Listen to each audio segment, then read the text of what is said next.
We hear a lot today about organic food, and more than half of Americans buy organic food at least once a month, according to statistics. And most supermarkets, even small ones, have at least a small organic food section these days. But what is organic food? Is it really healthier, and should you be buying it?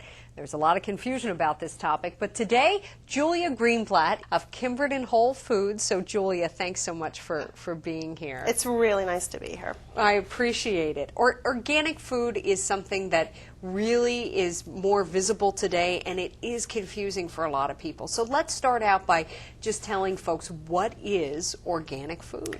Well, it is confusing, and as you said, when you go to a grocery store, you find an organic and natural aisle. What's the difference between organic and natural? And I think it's simple in some way. If it's natural and it's in its natural state and it doesn't have coloring or additives, it's a natural food. However, so that can be lots of things. That can be a lot of things, and there's a lot of marketing around that, and you can market things as a natural item. Right. So often we see packages and things like that say natural. All natural. That's but right. That can even be something, It still will have pesticide on it, most likely. Okay. And that's the difference, and that's what the difference between natural and organic. Organic farmers have, they've dedicated really their whole career and their lifestyles to producing, whether it's vegetables or fruit or animals, in an organic way, which is a lot. It takes 3 years to become an organic farm. So give us a good definition of organic food. Well, in one sentence. Okay, I'll try. Organic food is food that's grown in a natural way. It does not have chemicals, preservatives, hormones, flavoring, coloring. It's done in the most natural. Pesticides, no absolutely no pesticides, or it can't be considered organic. Okay. How do you know organic food when you see it? Well, you need to look for the labeling. The USDA has an organic label. You can go online and see it. Pennsylvania also has an organic label as well. It's if you're someone who is very sensitive to chemicals, it's really important to look for that labeling. And a product can say it's organic, the ingredients are organic. If there are 5 or 6 that aren't, if it's not more than 70%, I believe, organic, then it can't have that label. That doesn't mean that the majority of ingredients aren't organic. People need to look at their labels. They need to shop smartly. Does organic food taste differently? I think organic food tastes differently. Ask my children's friends who come to the house who can't wait to eat the food that we have in our house over their food. The spaghetti sauce, everything. It has better flavor. That's my opinion.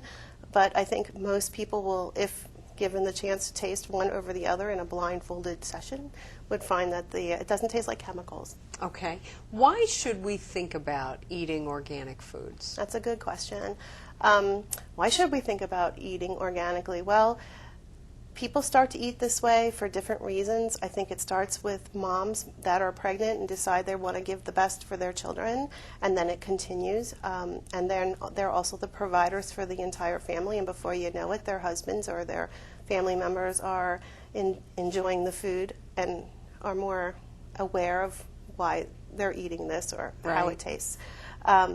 And then there are other people who have different illnesses, and their doctors are asking them to change their diets. And what you put inside of you, even if it's skin care, hair care, that kind of thing, it gets absorbed, is just as the nicotine patch for smoking or something like that. Everything gets absorbed into your bloodstream. So I think people are becoming more aware with allergies and children and Right. But doctors are saying. So why put all those extra chemicals into your body if you don't have to? Yeah. Right. That's right. Your liver is the one who's working the hardest at that, and the least you can do is probably the best.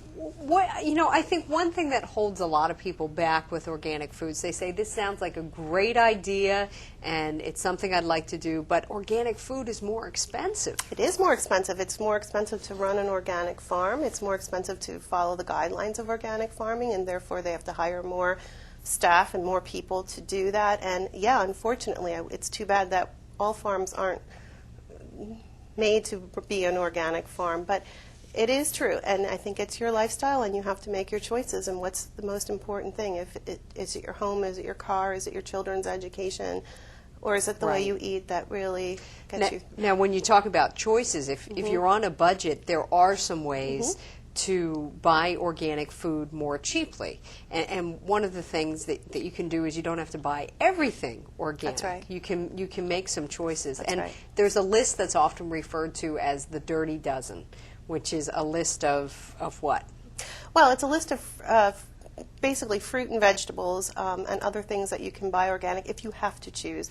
And in looking at that list, I could just say, I've lived this lifestyle, from my choices, I would say try to do your milk organic. That's where the most hormones and things are fed into the animals. And then after that would be the fruits that are the most absorbent, such as raspberries, things like that, that can, if it absorbs water easily and you know that, then know that it also absorbs pesticides easily. We have two lists on our website, which is www.pottstownfoundation.org, and they're the list of the 12 items of produce that are the Dirty Dozen, most likely to contain pesticides, and then another list of foods that generally have the least amount of pesticides.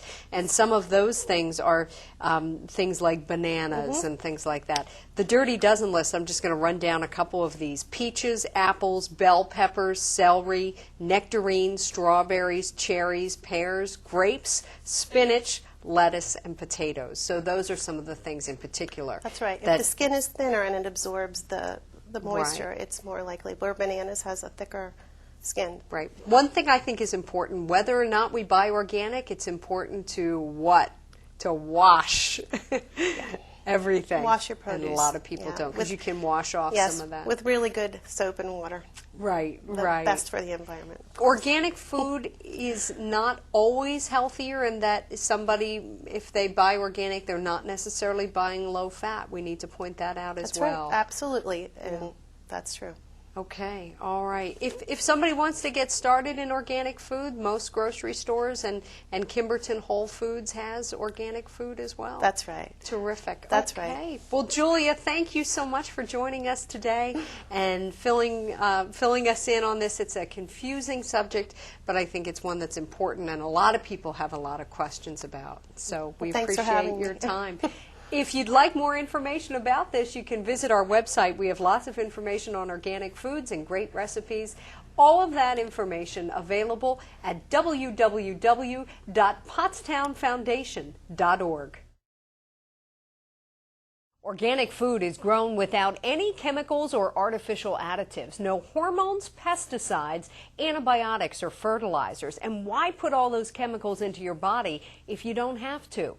Visit our website for a list of produce most likely to contain pesticides. Those are the items you really want to especially pay attention to buying organic. That's www.pottstownfoundation.org.